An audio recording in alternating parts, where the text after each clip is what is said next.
दोहा में चल रही युद्ध विराम की बातचीत अब टूटने की कगार पर है। हमास के प्रतिनिधि अब मान चुके हैं कि मौजूदा दौर की बातचीत से कोई स्थायी हल निकलना नामुमकिन है।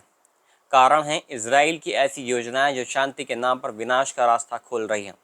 फिलिस्तीन के सूत्रों के मुताबिक बातचीत चार मुख्य केंद्रों पर है, लेकिन दो सबसे विवादास्पद बिंदु हैं: गजा से इजरायली फौज की वापसी की सीमा और राहत सामग्री बांटने की प्रक्रिया।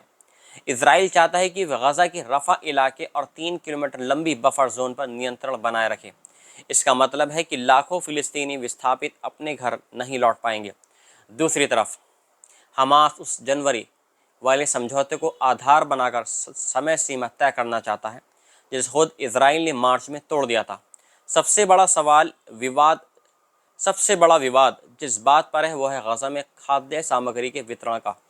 इसराइल ज़बरदस्ती गजा ह्यूमैनिटेरियन फाउंडेशन को राहत सामग्री का प्रमुख वितरक बनाए रखना चाहता है, लेकिन ये वही संस्था है जिसके ठिकानों पर कतार में खड़े फिलिस्तीनियों पर आए दिन गोलीबारी होती रही है।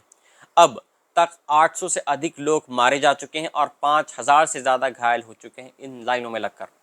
दो जीएचएफ सुरक्षा ठेकेदार और ख़ुद इजरायली सैनिकों ने ये बात मानी है कि उन्हें निहत्थे लोगों पर गोली चलाने के आदेश दिए गए थे।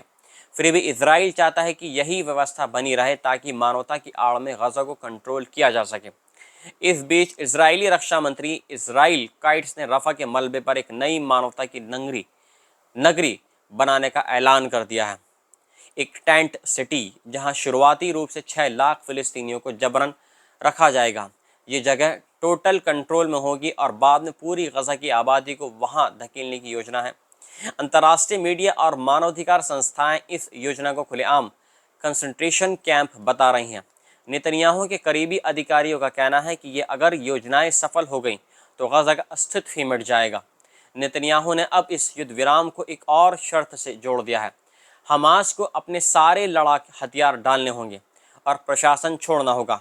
ये शर्त हमास के लिए आत्मसमर्पण के बराबर है, जिसे वह कभी नहीं मानेगा।